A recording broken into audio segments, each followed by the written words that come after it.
Hi friends, welcome to Tamil cinema update. இன்னைக்கு நம்ம என்ன அப்டேட் பார்க்க போகிறோம் அப்படின்னா, 2 நாளைக்கு முன்னால் நம்ம கீர்த்தி சுரேஷோட கல்யாணம் நடந்திருக்கு. அவங்களோட பழைய காதலர், அதாவது 16 வருஷம் அவங்க காதலிச்சு அவங்க காதலரை அவங்க கல்யாணம் பண்ணியிருக்காங்க. அந்த கல்யாணத்துக்கு முக்கியமானவங்க மட்டும்தான் போயிருக்காங்க. ஸோ அதில் நம்ம தமிழ் சினிமாவில் பார்த்தீங்க அப்படின்னா, நம்ம விஜய் அண்ட் த்ரிஷா 2 பேரும் ஒரு தனி விமானத்தில் பயணிச்சிருக்காங்க. அதோட செக்யூரிட்டி செக்கரோட வீடியோ லீக் ஆயிருக்கு.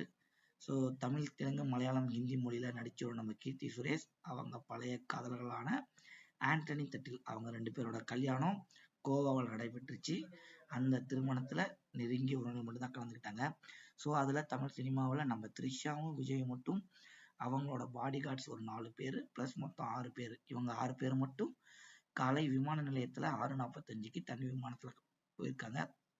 தமிழ் சினிமாவில் இந்த மாதிரி 2 பேர் போனாவே கண்டிப்பாக பலவித பிரச்சனைகள் வரும். ஸோ அதை பற்றி தான் இப்போ எல்லாருமே பேசிகிட்டு இருக்காங்க. அந்த வீடியோ கிளிப்ஸ் எல்லாத்துக்கும் வந்திருக்கு. ஸோ எல்லாரும் அதை பாருங்கள்.